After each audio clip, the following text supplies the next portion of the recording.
We are back here now talking with Luke Wood, a local tech expert, say that 3 times fast. We've, of course, been talking about this major global IT outage caused by CrowdStrike.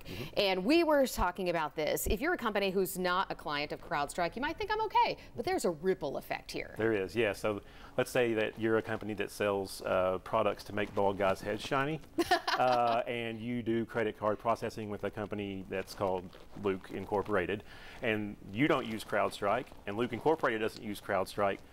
But that's not an A to B journey for that data. There are many steps in between there, and if one of the steps in between there does use CrowdStrike, then your thing could be broken.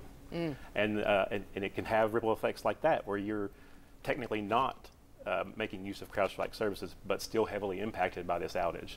And speaking of this ripple effect, we have seen so many places severely affected, including the airport. Obviously, it's taking a long time for folks to get up and running, but for many people, this is not going to be snap and it's fixed. It's going to take some recovery. It is, yes. I mean, like the hope is your system reboots, it takes the fixed update, and it's back up and going. You know, it's one file. There's one file that's the problem.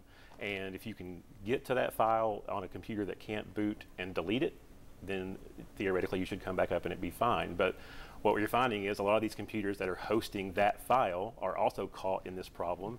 They boot, they crash, they boot, they crash, and so you can't get on there to manually fix it. And so then just expand that over the scale of some of these giant companies, and a lot of them with multiple sites in multiple places, not all of them with IT staff on site, having to walk users who don't do tech for a living through how to fix this thing, or try to figure out a way to get someone on site to do it for potentially thousands of computers. So yeah, I mean, you're looking at a potential of quite a bit of time and a lot of sleepless nights for a lot of tech folks out there. Well, I have been wondering about this. Of course, it's Friday. We're heading into the weekend.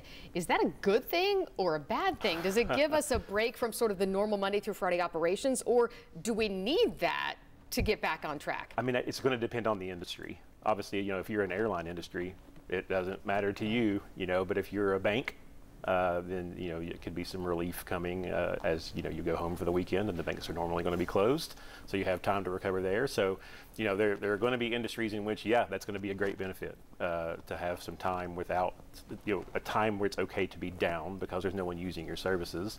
But if you're retail or, you know, an airline, places like that, you know, you're going to be struggling all the way through the weekend.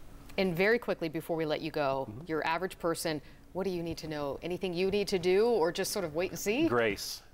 just be patient, be kind. Like these IT people are doing everything that they can to fix it. You know, give them as much grace as you possibly can. Great advice. All right, Luke, thank you so much for joining us. We appreciate it. Stay with us. We'll be back with more 10 News at noon.